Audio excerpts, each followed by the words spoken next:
Well, sincere welcome to all of you to this presentation titled Ukraine 101, which is being recorded Thursday, March 3rd. The situation in Ukraine has been so volatile that many of us have lost track of time and the date. In any case, it's the year 2022. My name is Peter Galadza. I'm a visiting professor here at the Catholic University of America. The first handout, entitled Facts and Stats, and I have to give credit to the Encyclopedia Britannica, which is pretty decent if you're looking for basic information. In any case, it's up to date from what I can tell. So let's deal with the fact that sometimes there will be people say Ukraina instead of Ukraine. That's the Ukrainian form. The government of Ukraine is led by a prime minister and a president. The head of state is a president, okay? And he's really the important figure right now and has been in many ways. I mean, the person of the president right from the beginning has had a prominence. In other words, it's not an honorific headship of state, but an actual effective headship of state.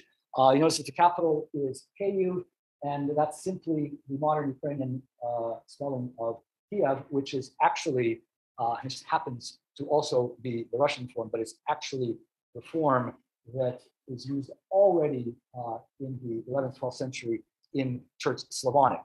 And it entered the English language way back when, and that's the way the English ear heard it. So don't ever allow anybody, unless you're doing it on purpose, unless you're specifically saying Kiev because you want to promote a Russian agenda, don't let anybody ever tell you that they dare not say Kiev. It's just an older English form that entered the English language at an earlier time and has a pedigree within the Church Slavonic language. But of course, if you do want to make friends with all of your Ukrainian acquaintances, you will say Kyiv. And I'm fascinated by the fact that so many of the commentators that I hear in the media have trouble with that. If they could only say K and then Yiv, they would get it, because they're trying to do, whatever. So you see that the population as of 2021 is a little bit more than 43 million. It's actually gone down in the last 30 years. A lot of people have emigrated from Ukraine, seeking a better life elsewhere. And we get now to a very, very important figure whom you no doubt have seen on TV, Volodymyr Zelensky. And why do I say he's an important figure? Well, he's important right now, not only because he's doing such an amazing job, a former comedian / actor who has stepped into the role of commander-in-chief of an entire army and the leader of a nation during a war crisis in a very, very impressive way. The other reason that he is very important is because he's actually of Jewish background. So he was elected, 3 years ago, if I'm not mistaken, when he was elected by a landslide. And I always confuse this because I confuse this number with the referendum numbers going back to 91, but it was at least 73% of the electorate. That is a massive landslide. So you have 73% of the population of Ukraine voting in a Jewish Ukrainian president, something that's never actually happened in the United States, okay? I mean, a Jewish American president. Why am I saying that's a very important fact? Because if you've been listening to the propaganda that's being spewed from the Kremlin, there are two things that Vladimir Putin wants to accomplish by his invasion. The first one is the so-called demilitarization of Ukraine. And Ukraine almost had no military by 2014, thanks to the policies of a Kremlin crony, shall we call him, Viktor Yanukovych, but it has slowly been building up its army simply because Russia in 2014 invaded Crimea, annexed it, took it over, and also invaded parts of eastern Ukraine. So if there's any kind of military capability in Ukraine today, it's only because of Russian incursions. It's imperialism will always give rise to various forms of either patriotism or nationalism, and of course there are different forms of nationalism. But in any case, it's incursions that cause countries to militarize. But in terms of Ukraine's military, it has basically nothing compared to what Russia has. The other reason, though, the more important reason with regards to Volodymyr Zelensky, is that Vladimir Putin consistently talks about the need to denazify Ukraine. Well, yesterday during the teaching, for those of you who were there with the other professors from CUA, you heard several professors comment about the fact that it's just very, very bizarre that Putin should be able to convince anyone that Ukraine needs to be denazified when its president is actually of Jewish background, okay? A fortiori, what should be pointed out is that when Zelensky, a Jewish Ukrainian, was elected president, the prime minister, Groisman, was also Jewish, okay? So at that time, Ukraine was the only country in the world, besides Israel, that had both a Jewish president and a Jewish prime minister. So the claims of the need to denazify Ukraine is just absurd. But people yesterday kept on posing the question, how can Putin get away with this in his own country? People in Russia are listening to this, and he's able to muster troops, muster public opinion to say, yeah, we got to go in there, liberate our Slavic brothers, and of course, denazify Ukraine. So, how can, that would be like saying that, there are 3 moons, circling the Earth, and therefore we should have, 3 space projects going to the moon, 3 separate ones. People would laugh. But you see, in the former Soviet Union, you can get away with making claims such as that Ukraine needs denazification, because one of the things that people will not know about is that many members of Volodymyr Zelensky's family died during the Holocaust. And you're going to say, okay, well, why is that significant? Well, well, in addition to the fact that obviously it proves that this is someone who actually suffered from the Nazis, what the broader issue is that during the Soviet era, there essentially was no Holocaust education. And the effects of that continue to the very present day. You can go to various parts of Ukraine where people just don't know about the Holocaust, because the Soviet narrative was that all of the Soviet peoples had engaged in the Great Patriotic War together. That's what they call it, the Great Patriotic War, World War II. And they all, as it were, acted equally and suffered equally, even though Stalin, near the end of the war, had a speech where he talked about the importance of the Russian nation in pushing back the Nazis. But the point is that right after World War II, from probably about 45 to maybe 47, in various sites where Jews had been murdered, they would initially put on the markers, here lie this many, this 1,000, et cetera, Jewish victims of German fascist terror. Well, within several years, the reference to Jews gets eliminated. And so what you get is simply a reference to such and such a number of Soviet citizens who were murdered. So the Holocaust factor and the way in which somebody like Volodymyr Zelensky fits into that just isn't something that many people in the former Soviet Union, in this case in Russia, have any real awareness of. Okay, so when the tower next to Babyn Yar was blown up a couple of days ago, that's a Holocaust memorial site, there could have been a fair number of people in Russia who weren't all that familiar with what Babyn Yar is, and so they may not have been aware of how that seems to contradict this program of denazification.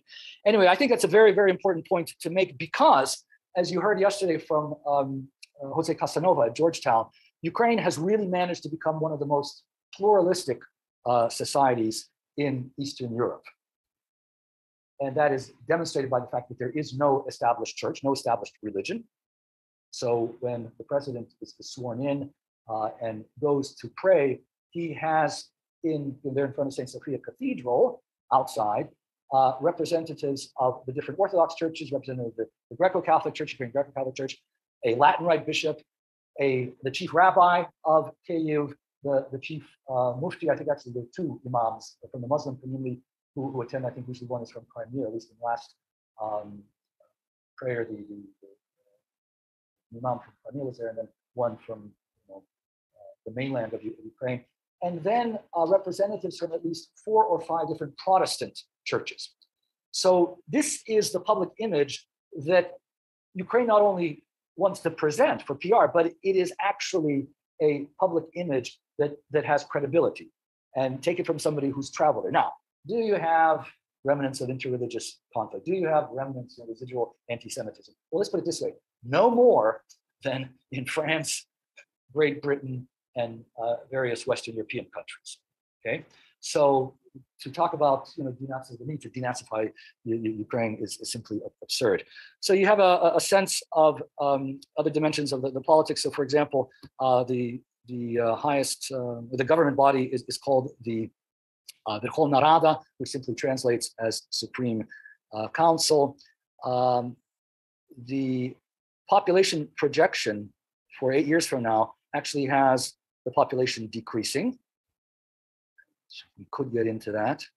And in terms of urban-rural population, it's 69% urban and 30% rural, which is significant in that certainly before the Soviet period, Ukraine, right until World War II, Ukraine was a very, very rural reality. So you've probably seen this map 1,000 times by now. The reason I want you, however, to see it is because if you can follow my cursor, is that visible on this? Okay, very good. So if you can follow my quasi cursor, this line right here, does anybody want to guess what line I'm drawing? Has anyone heard of Samuel Huntington's book, The Clash of Civilizations? Anybody? Okay. You want to pick it up? There was a lot of discussion at the time when it was published, because this was back in the early 90s, if I'm not mistaken. And Samuel Huntington, a very respected scholar, devised a schema of geopolitical evolution and relations in which he named, if I'm not mistaken, 7 major civilizations that have in the past and presumably will continue in different ways to clash. This line that I'm drawing is the line that Samuel Huntington draws in order to say on the east side of that line, you have Slavic Orthodox civilization, and on the western side, you have Western Christian civilization. Now, obviously, these terms have a kind of historical quality to them. No one is suggesting that people in France are all that, whatever, church going or whatever. But the point is that the heritage, the background, the history is fundamentally related to Western Christianity. And on the eastern side of that, it's Slavic Orthodox Christianity. Now, that line, the line that I'm pointing to right now, basically passes through my parents' village, the one that they escaped from in 1944 as the Soviets were returning again. Okay, my parents, my father was born in 1903 in Ukraine, which was then his part was part of the Austro-Hungarian Empire. My mother was born in 1911. So both of them lived through World War I and the events following, which means that they personally experienced 6 regime changes, okay? And the clashes frequently involve this going back and forth. And one of the things that struck me about 8-9 years ago about this idea of a distinctive civilization is that, and this is my own, I don't know whether Huntington deals with this at all, but what I find very striking is that it would seem that you can tell that somebody belongs, as it were, to another civilization when they have a different idea of self-interest, okay? Let me explain that. And I'll explain it by using the example of Patriarch Kirill of Moscow, who several years ago visited Ukraine, because there are Orthodox parishes in Ukraine that are within his jurisdiction. And I know personally from one of his aides who had assisted him with this, that for the visit to the Pochayev monastery, which is in Western Ukraine, they had actually prepared for him comments in Ukrainian. Now, most of the time he would be speaking Russian, as is his wont, even at Pochayev. Certainly in all of the other parts of Ukraine, especially Kyiv, it was Russian 24/7. But they figured that, at this monastery in Western Ukraine, he should at least make a gesture to speak, say a few words in Ukrainian. And he actually ended up not doing it. Now, when I say there's a different perception of self-interest, if I am trying to win friends and influence people, when I go into a country and if I know that there's going to be a significant number of people there who would really be happy to hear, the patriarch speaking Ukrainian, I would do that. But of course, he's resisted or he did resist. And that kind of example can be multiplied in different ways. But it's just I think a way of getting a sense of, the nature of different civilizations, because there's no doubt that Vladimir Putin is acting in a way that, everybody's just scratching their head, right? Well, this is absurd. But it relates to a different sense of self-interest. There are different mythologies, different, shall we call them, neuroses, different readings of history, etc., and various experiences, different approaches to the reality of suffering that, and for example, aggrandizement, that cause someone to act in a way that is actually counterproductive. Okay? Because at the end of the day, no matter what happens, Vladimir Putin is going to be a failure. Okay, it might take a while, but he's already a pariah in most Western countries, and in any case, it's not the kind of what he's been doing is not the kind of thing that someone with a healthy, let's say, a Western sense of self-interest would want to do. So our next ethnic composition. This is a Encyclopedia Britannica gives you the statistics for 2001, but not very much has changed. I would say that I shouldn't pontificate on this, but from what I can gather, certainly the percentage of people identifying as Ukrainian has increased, especially since 2014, because whereas in Russia, the annexation of Crimea was extremely popular, it turned some people who until that time were, more pro-Russian in Ukraine, it soured their attitude. And what really, I think, soured the attitude was the incursion into the Donbass region, because there you actually had a conflict. There were actually war. Crimea was taken over, shall we say, relatively easy, okay? But the Donbass involved people dying, and in fact, between 2014 and 2022, it was 14,000 people that had died. So more and more people are, because you can imagine how fluid some of these affiliations can be, and I'm not going to try to unpack that for you. But in any case, I would say that there's probably the percentage of people identifying as Ukrainian today, and this is very easy to look up, although I don't know why it didn't show up when I did my Google search. It's probably more than 80%. There's still a very significant percentage of people in Ukraine who would identify as Russians. The thing to keep in mind is that Ukraine is analogous to Ireland as regards the question of use of language usage vis-a-vis national identification. In other words, frequently there's this perception that because someone in Ukraine speaks Russian, they must be either very if or actually be ethnically Russian. Well, as you know, a lot of people, in fact, if I'm not mistaken, I've never traveled to Ireland, but from what I gathered, if you go out to the street, in a lot of places, people are speaking English, even though if you were to ask them, are you English? They would say, of course not, okay? So the Irish language, it's called simply Gaelic, is the official language, but it's not obviously a language that you hear on the streets. Now, in any case, I think in terms of language usage, I wish I could have gotten a percentage pie for that one, because there's no doubt that the Ukrainian language is used in Ukraine more than the Irish language is used in Ireland. Okay, so I think that's significant, and it's growing. And of course, there are parts of Ukraine. The further west you go, the greater percentage of people who will be speaking Ukrainian. Some of the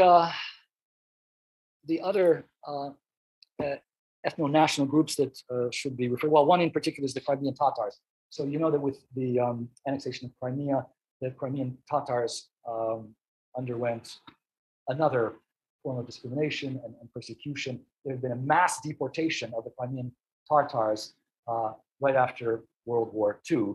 They were accused of collaborating with the Nazis. Okay, now, do your history, read that, and you'll see how ridiculous is the idea of actually trying to ethnically cleanse a territory because some people happen to welcome the Germans as liberators. Okay, if you did that every time that somebody welcomes someone in good faith, at least initially as a liberator, if you were to then ethnically cleanse that population, send all of the people off to, well, in this case, Kazakhstan, Siberia, etc., you would have a world that is very, very bizarre. So the Crimean Tatars suffered just as a lot of people in Western Ukraine who were deported to Kazakhstan, Siberia, etc., after World War II.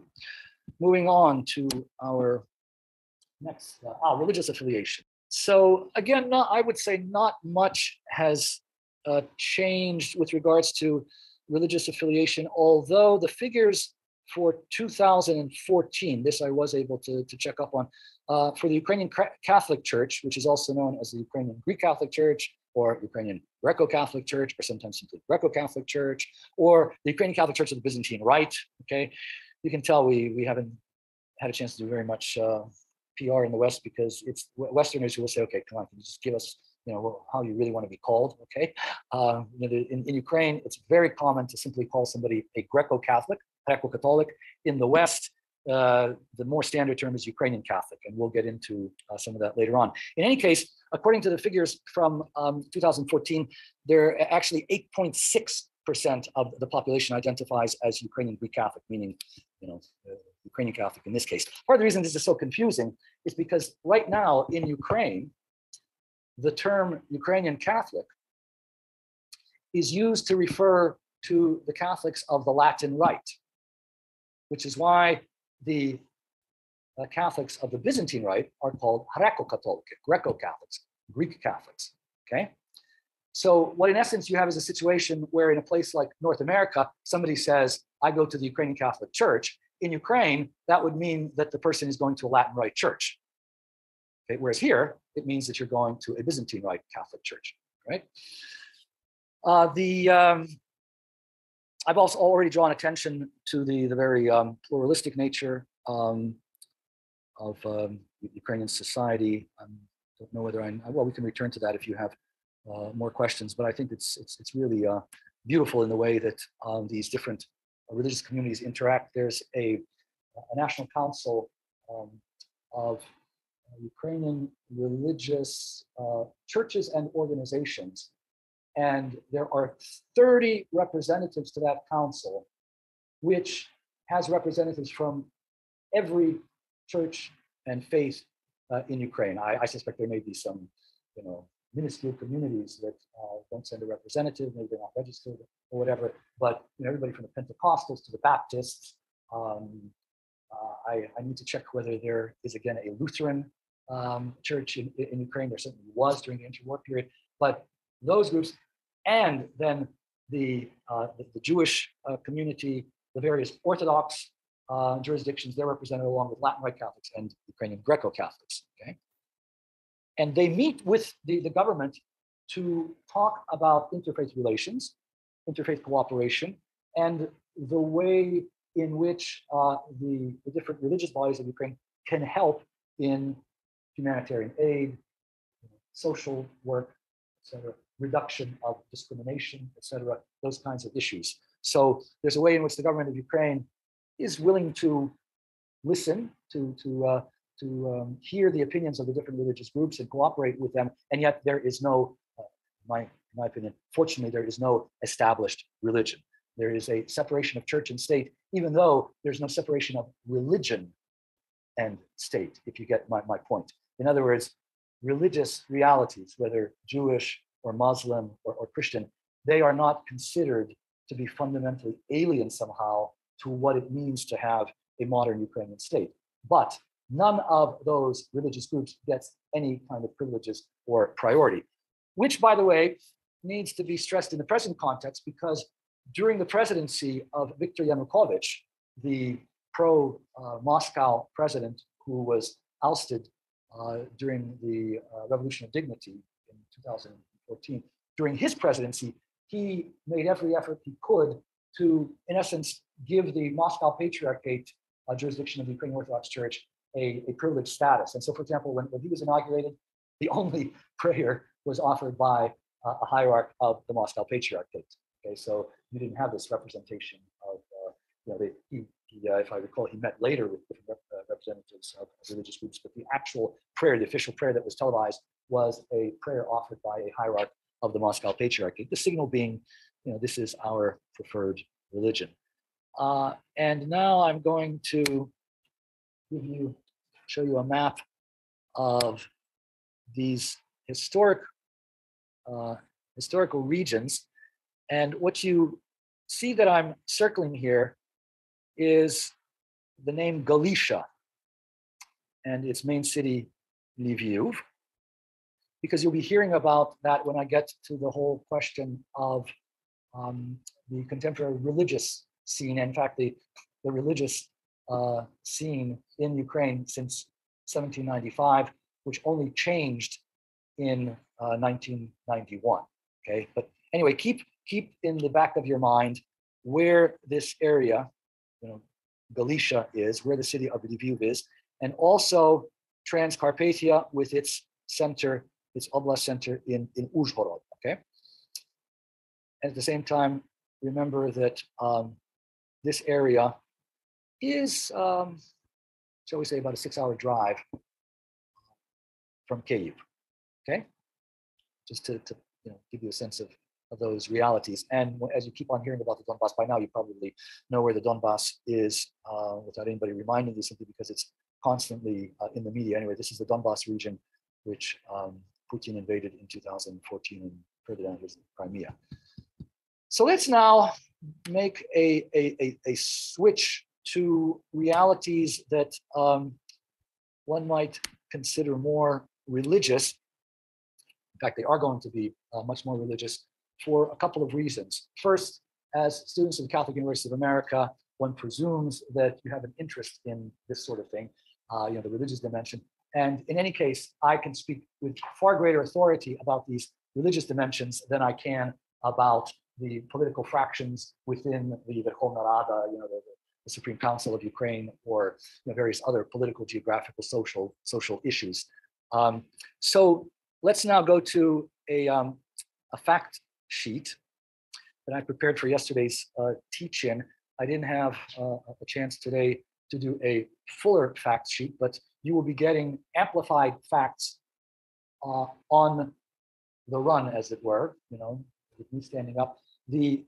Some of the facts and then some of the timeline will be focused on the Ukrainian Greco-Catholic Church, but I will be making sure that I constantly mention realities that are of significance to the Ukrainian Orthodox Church, okay?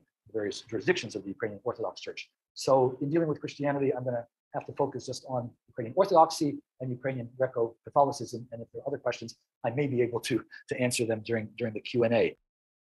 Fact sheet regarding the Ukrainian Greek Catholic or Greco-Catholic Church. And I'm going to actually, I'll get back to some of that later, but let's start with the beginnings of Christianity in Ukraine. So the year 988 should have a special significance in your minds. And it's the year in which the Grand Prince, Saint Volodymyr/Vladimir, very interesting. The one president is Volodymyr, the other one is Vladimir, although technically Vladimir is also just a Church Slavonic form. It's not exclusively Russian. Anyway, be that as it may, Grand Prince Volodymyr/Vladimir, who is the sovereign of a territory called Kiev and Rus, establishes Christianity as the state religion, as it were. In other words, the religion that is going to be preferred, privileged by the ruling class. Okay, so that's usually referred to as the baptism of Rus or the baptism of Rus Ukraine. Okay, Rus is a medieval reality. It's like the Frankish Empire, whatever. It's a medieval reality that had its center in Kyiv, which is the present-day capital of Ukraine, but included large parts of what today is Russia, and essentially, I would say, all of Belarus, at least a significant part of Russia. Although Moscow itself isn't founded as a city, at least it doesn't appear in chronicles until 1147. Okay, so 988, the baptism of Rus, 1147, the beginning of the rise of Moscow. In any case, one thing that I think is important to look at, and I want to, and this is where I'm going to probably run into some difficulties because I see it doesn't show up in my window, but I really want you to take a look at this beautiful, absolutely gorgeous church. Does anybody know which church that is? So the Google image finder says, this is a photo monument in Ukraine.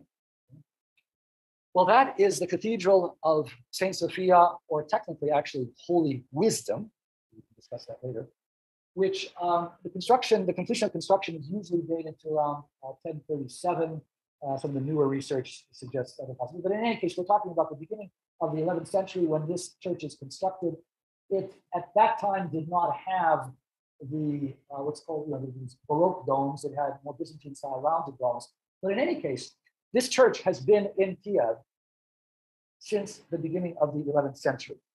And it's a symbol of a unified Ukrainian Eastern Christianity. In other words, both Orthodox and Greco-Catholic, because when Vladimir the Great, or Volodymyr the Great, made Christianity the religion of his realm, you did not have the embedded division between Orthodoxy and Catholicism that develops later.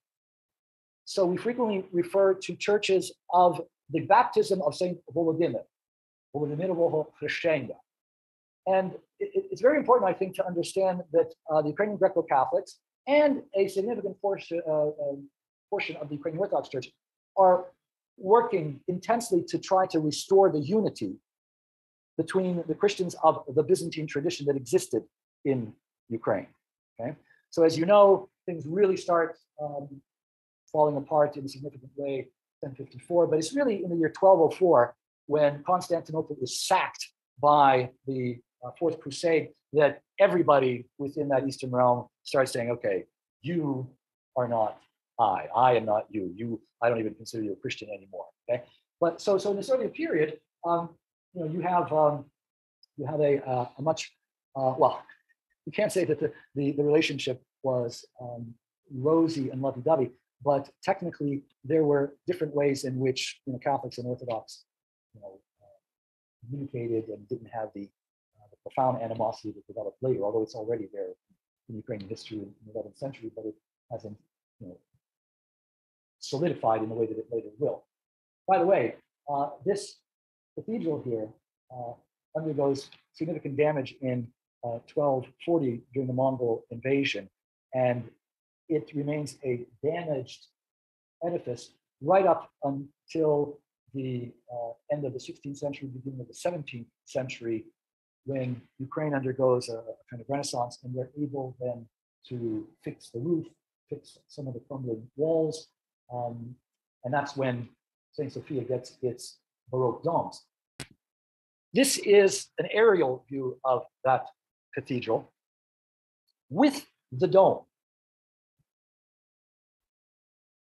I'm sorry, with the belfry, the bell tower. Sorry. The reason I want to mention this is because 2 days ago we received a memo from various church leaders stating that, believe it or not, intelligence reports indicate that Vladimir Putin may, in fact, be considering bombing St. Sophia's Cathedral. I have to tell you that if that were to happen, I and probably 30 million people of Ukrainian background throughout the world would, I don't know how long it would take for us to recover from that, for a very simple reason. That, and I didn't have a chance to get a shot of this, but the interior mosaic that's in the apse, the interior mosaic in the apse of the St. Sophia Cathedral has an image of the Mother of God with outstretched hands. In Western parlance, we would call that the Oranta. In Ukrainian, it's called the Nерушима Стіна, the immovable wall. And there's this profound sense among Ukrainians that, considering what Ukrainians have been throughout their history, as long as that wall is there, things are going to be okay. Now that, that's a kind of magical approach to life. But the reason that there is that kind of emotion is because that icon and St. Sophia itself survived not only the Mongol invasion, survived not only the tussle between different armies going back to the 13th century, but it survived Stalin, who had a plan. This cathedral was supposed to be bombed as its parallel cathedral on the other side of the square, St. Michael's Cathedral, which was in fact bombed and destroyed, leveled. It was supposed to be bombed, and the only thing that caused it to be saved is the fact that World War II started in the Soviet Union. In other words, the Germans invade, And so Stalin doesn't get a chance to blow up this cathedral. But there's no doubt that the Nazis, who did not have any profound respect, especially for the Ukrainians of Central and Eastern Ukraine culture, could have easily gotten around to bombing this thing too. So if Putin is able to do this, I just don't want to believe it. But up until a week and a half ago, none of us, not only did we not want to believe, but we did not believe that Putin would do what he is doing today. So we go back to our fact sheet, which will serve to provide us with an historical overview of the historic churches of Ukraine, which are of the Eastern, and more specifically Byzantine tradition. I mean, for centuries, right up until the 17th century, frequently the Christians of Ukraine were called the Christians of the Greek faith, okay, because of the fact that they had received the proclamation of the gospel from Byzantium, okay.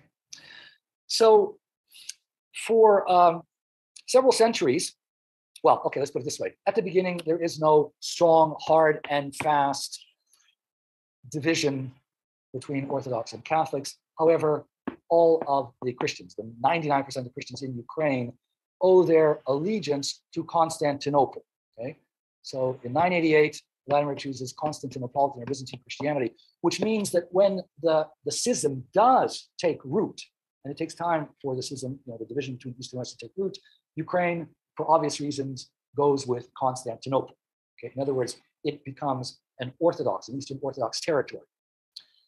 By 1596, the Metropolitan of Kyiv, okay, so the primate of the Ukrainian Orthodox Church is in Kyiv, and his jurisdiction is within a political entity called the Polish-Lithuanian Commonwealth, which is fundamentally Roman Catholic, although the Polish-Lithuanian Commonwealth includes Eastern territories where the majority of people are Eastern Orthodox. In any case, the Metropolitan of Kyiv and all of these Orthodox bishops who most of them end up reuniting with Rome in 1596, those bishops are living in a territory that is very much Roman Catholic.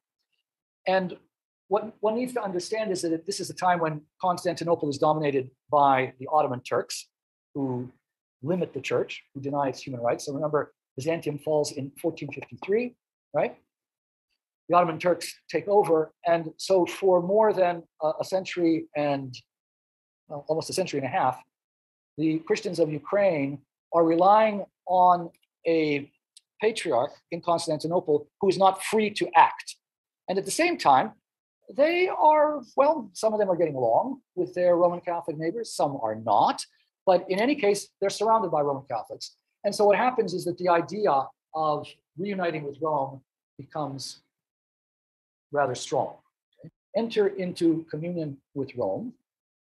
And it's actually the majority of bishops of the Orthodox Church of the Polish-Lithuanian Commonwealth, which is the Orthodox Church of the Kievan Metropolia, in other words, that's the umbrella jurisdiction. It's a majority of bishops who decide to reunite with Rome.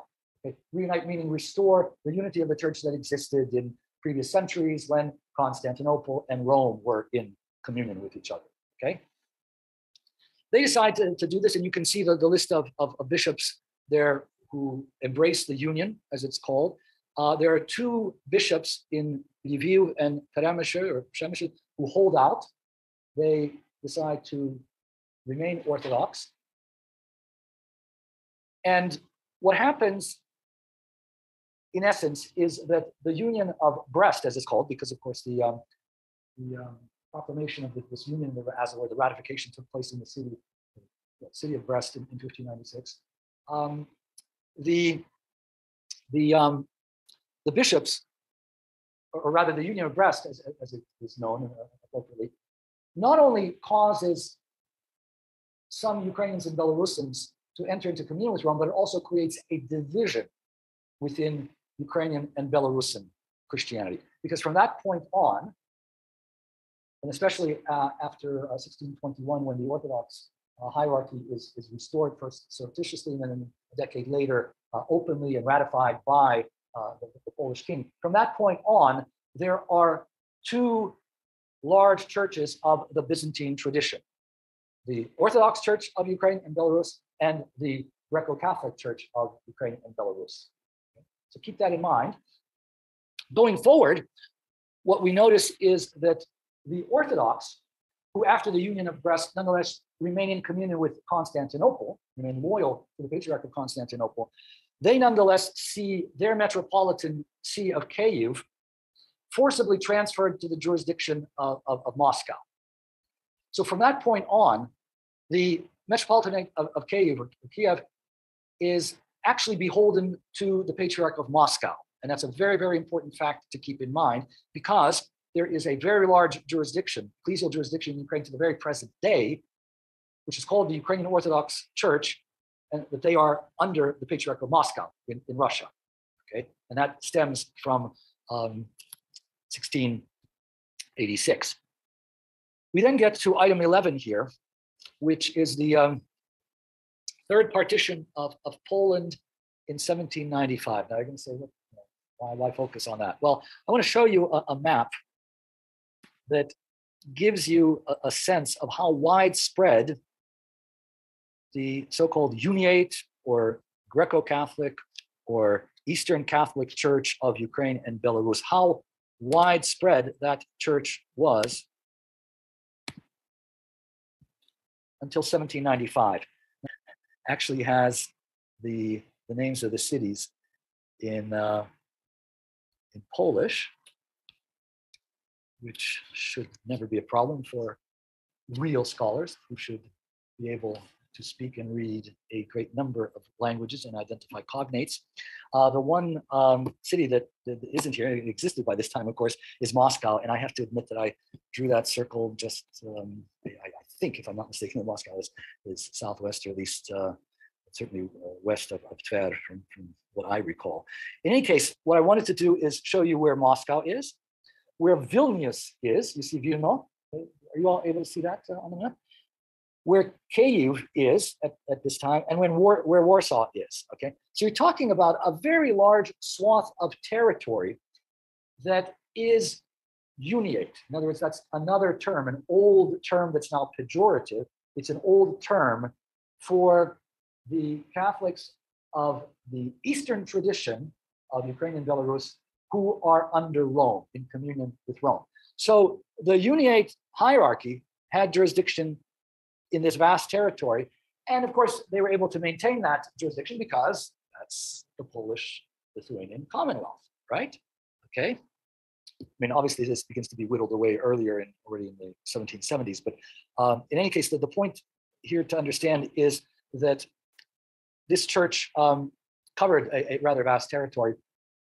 And the reason I'm drawing attention to this is because one of the takeaways that I mentioned to the people who were in the teaching yesterday is that if there's one thing you probably might want to know, I mean, I suspect many of you are Catholic, one of the things that you might want to know about the implications of Putin's invasion of Ukraine is that throughout history, anytime Russian authorities have moved into Ukraine, sooner or later, the church that is today called the Ukrainian Greco-Catholic Church, in other words, Uniate Church, or Greco-Catholic Church simply put, has been liquidated. Sometimes it would take a couple of years, sometimes it could take a couple of decades, but it would be outlawed, okay? Which is why in Russia, for example, today, there are no registered Ukrainian Catholic parishes. There's a community that meets in, I think, an apartment in Moscow, maybe 2 apartments, maybe a couple other communities in St. Petersburg. But they have no status, they're not allowed to own property, even though the Ukrainian population of Russia is more than 1 million people. And no doubt, at least tens of thousands, if not more, of those people would be Ukrainian Greco-Catholics who would like to have a parish, but they can't because in Russia, or wherever Russia controls the territory, the Ukrainian Greco-Catholic Church is outlawed. Just as the Ukrainian Orthodox Church, which is under Constantinople, would not be welcomed.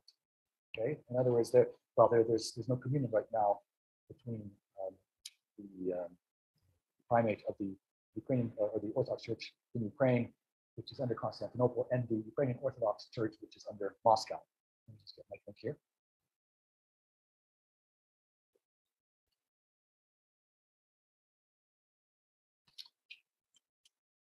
Imagine this map And then imagine it with, Russia, Ukraine, Belarus, Poland, but with no color whatsoever.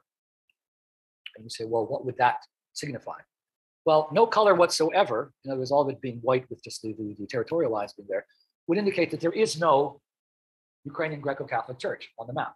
And that is, in fact, what happened in 1946, when, right after World War II, the Soviets criminalize the Ukrainian Greco-Catholic Church.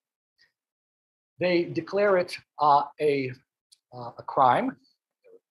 Tens of thousands of people who were arrested, exiled, etc., for maintaining their allegiance to the Pope of Rome, not being willing to switch to the Moscow Patriarchate. And the non-existence of the Ukrainian Greco-Catholic Church in that part of the world lasts, in other words, the non-legal, above-ground existence of that church exists from 1946 until 1989. Okay, and that's on the fact sheet. Okay. Oh, by the way, this is in terms of what I showed you in the previous map. This would be a rough approximation of the territory represented in the previous map, but using contemporary markers, geographical markers.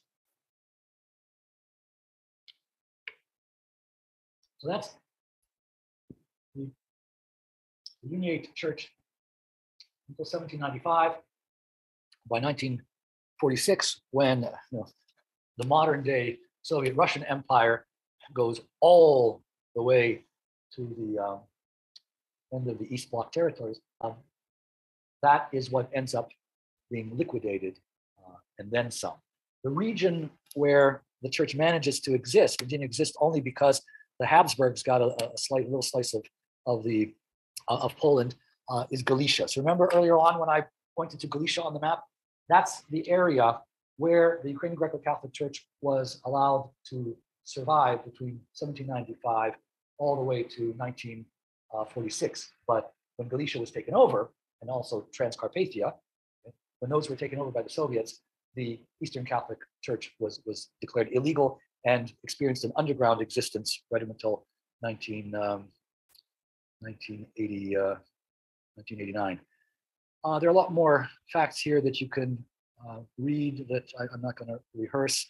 You see the statistics for the Ukrainian Greco-Catholic Church as of 2013.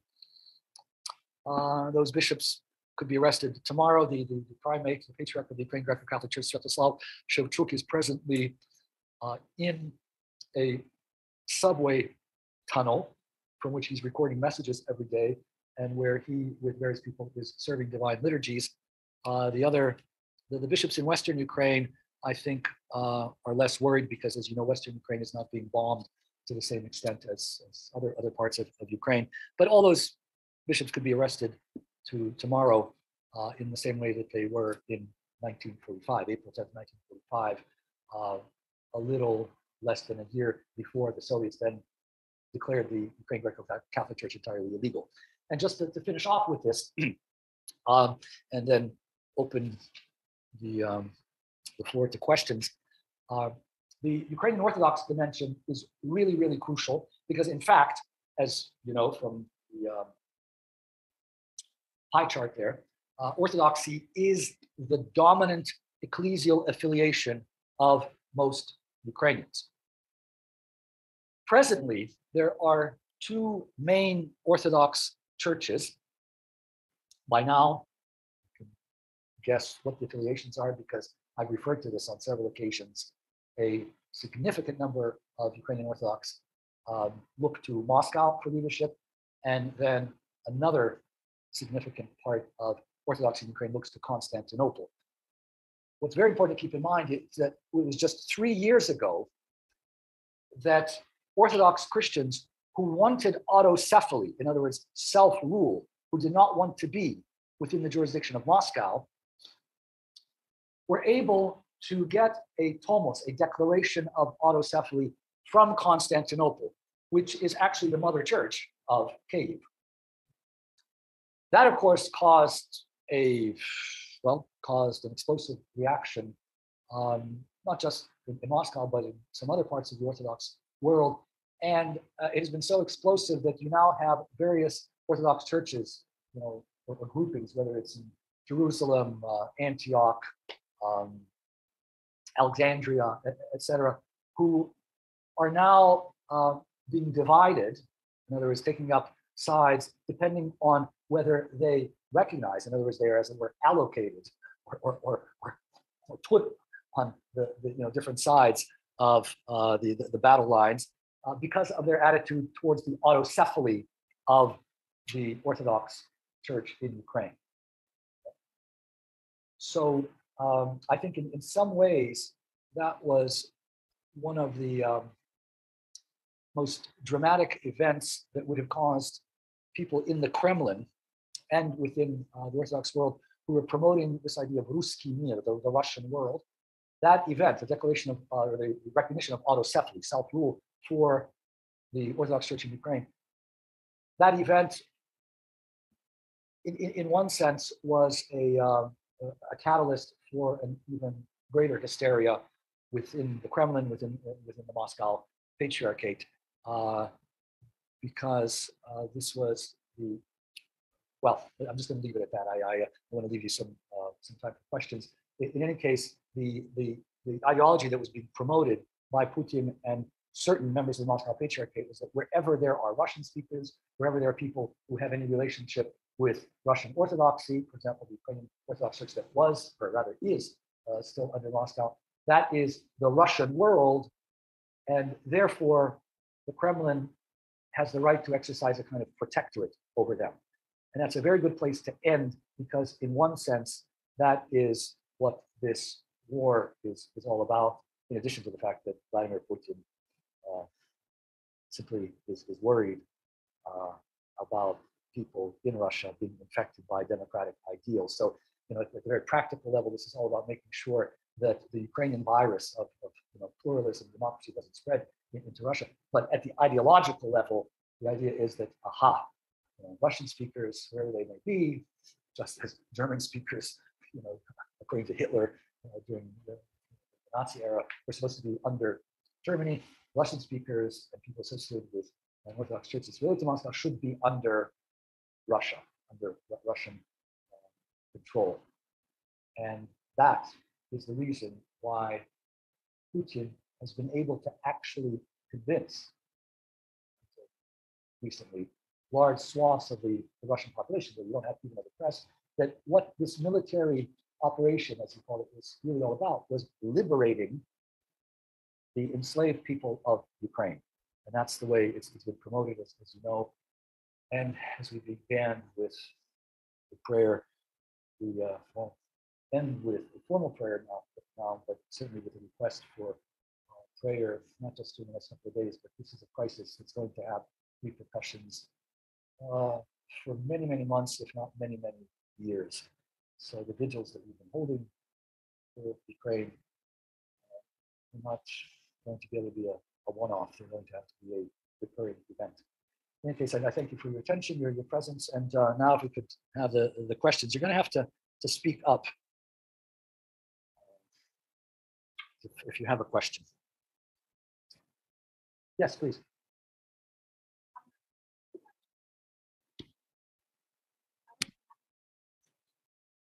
Right.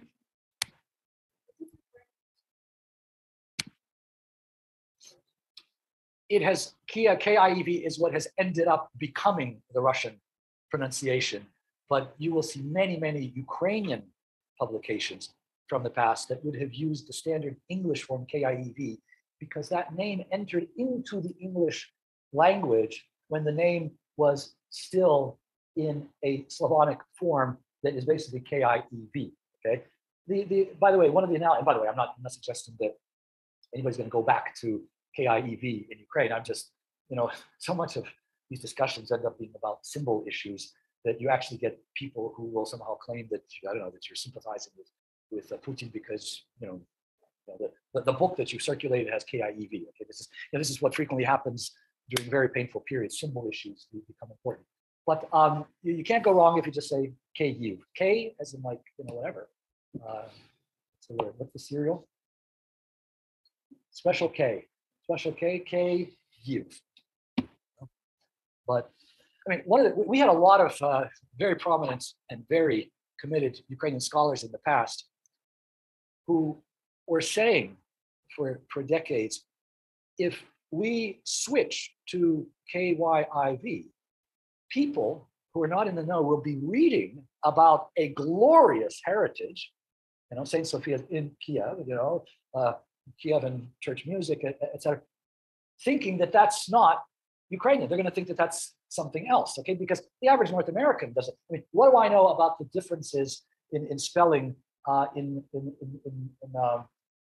different Central Asian languages?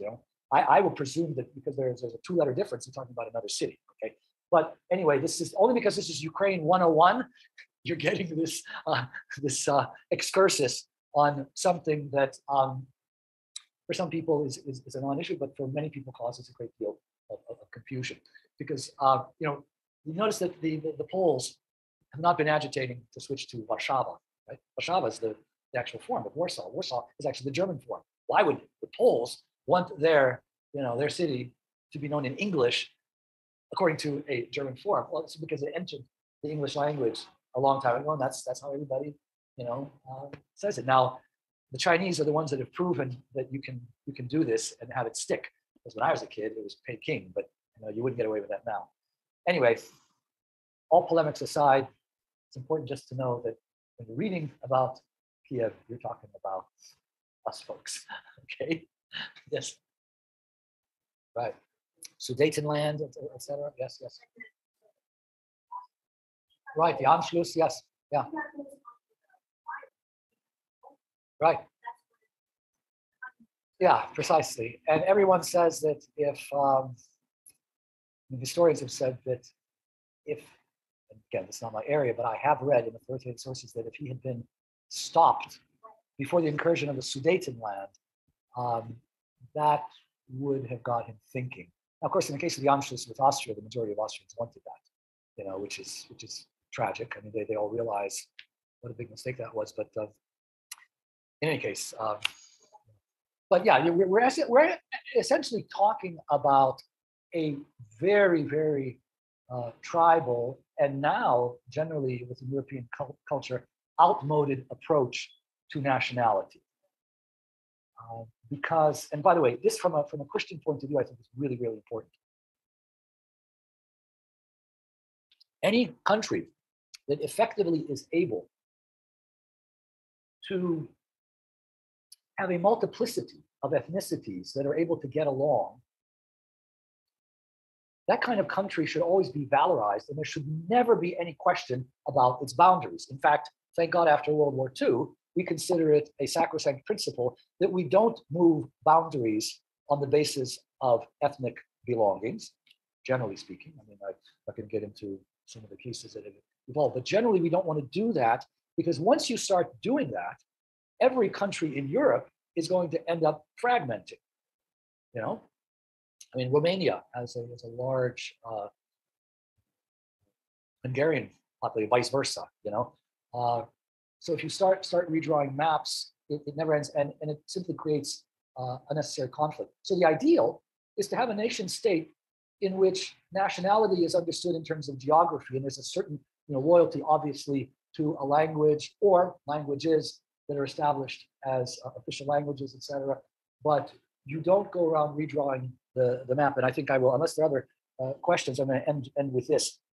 I remember saying way back when, if you could give the Donbass and Crimea to Putin and call it a day, in other words, if that could be done, then, from the perspective of a certain kind of approach to democracy and even Christian goodwill, it would make sense to go in that direction.